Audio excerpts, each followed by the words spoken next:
এবার যে পুজো মণ্ডপ তোমাদেরকে দেখাবো, যেটা রেডি হচ্ছে, এটা ওল্ড দীঘার কাছে, একেবারে ওল্ড দীঘা ঢোকার মুখে।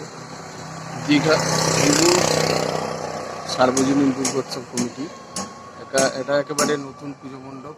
এর আগের বছর অর্থাৎ 2023-এ কিন্তু শুরু হয়েছে।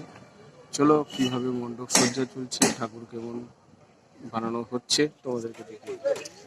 সামনের থেকে ভিউটা দেখো, তোমাদেরকে দেখাচ্ছি। কাজ এখনো চলছে, রেডি হয়নি এখনো। একেবারে সামনের ভিউটা দেখো, ওটা একেবারে ড্রাগন রয়েছে অনেকগুলো, ড্রাগনের সাজে একেবারে সিজন রয়েছে। মণ্ডপটা বেশ অভিনবত্ব রয়েছে, অভিনবত্বের ছোঁয়া রয়েছে, একেবারে ভিন্ন ধরনের মণ্ডপ। চলো তোমাদেরকে আরো কাজ করতে আমি দেখাই।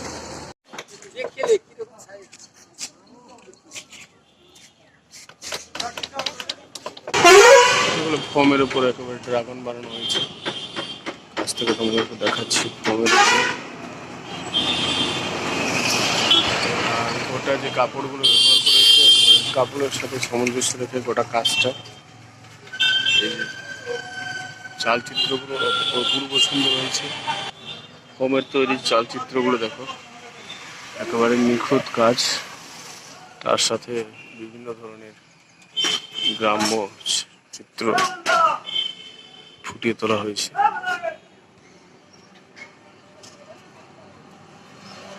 আর ভিতরের চারদিকে ভিউটা দেখাচ্ছি দেখো, ভিতরে মোটামুটি থার্মোকলের বিভিন্ন ধরনের ডিজাইন, বেশ সুন্দর লাগছে। মোটামুটি গোটা বিষয়টা রেডি হয়ে গেলে তোমাদেরকে আবার দেখাবো। আর এখানে প্রতিমা কিন্তু এখনো রেডি হয়নি, প্রতিমার জায়গাটা খালি রয়েছে, অন্য জায়গায় ঠাকুর বানানো হচ্ছে। রেডি করে এখানে কিন্তু নিয়ে আসা হবে, জায়গাটা সেই জন্য ফাঁকা রাখা হয়েছে, এই দিক দিয়ে ঢুকানো হবে। তার ভিতরের ভিউটা তোমাদেরকে দিয়ে দিলাম।